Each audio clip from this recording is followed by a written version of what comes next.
उसकी पहचान है, जिंदगी एक कांटों का सफर है, हौसला उसकी पहचान है। रस्ते पर तो सभी चलते, पर जो रस्ते बनाने वाले हो की इंसान है, पर जो रस्ते बनाने वाले हो की इंसान है। भारतीय स्त्रियांना शिक्षणाचे दरवाजे खुले करून देणाऱ्या, भारतीय शिक्षणाचे ज्ञान गंगोत्री क्रांतीसूर्य महात्मा फुले व त्यांना साथ देणाऱ्या सावित्रीबाई फुले यांना त्रिवार अभिवादन।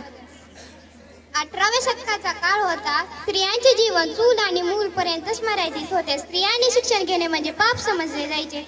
अशा या 18व्या शतकात 3 जानेवारी 1831 रोजी नायगाव जिल्हा सातारा इथं सावित्रीबाई फुले यांचा जन्म झाला व एका नव्या आदियात सुरू झाली। म्हणूनच तर म्हणतात, बेटियां सबके नसीब में का होती है, रब को जो घर पसंद आए वह बेटियां होती है। परंतु रातचा काळ बदलला, वेळ बदलली, पण लोकांची मानसिकता बदलली नाही। आजही आपल्याला म्हणावे लागते, बेटी बचाओ बेटी पढाओ। आज सावित्रीबाई स्वतः शिकल्या व मुलींनाही शिकवले। आज बस कंडक्टर पासून ते राष्ट्रपती पदापर्यंत मुली स्त्रिया पुढे आहेत। पण हे शक्य झालं फक्त सावित्रीबाई फुले यांच्यामुळे।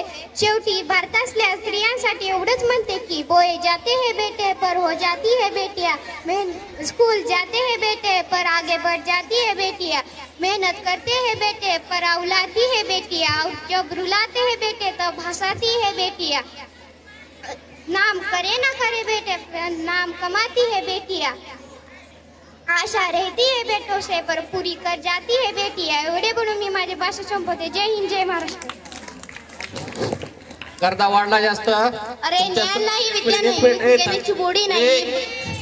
अब एक मिनिट, गर्दा वाढला।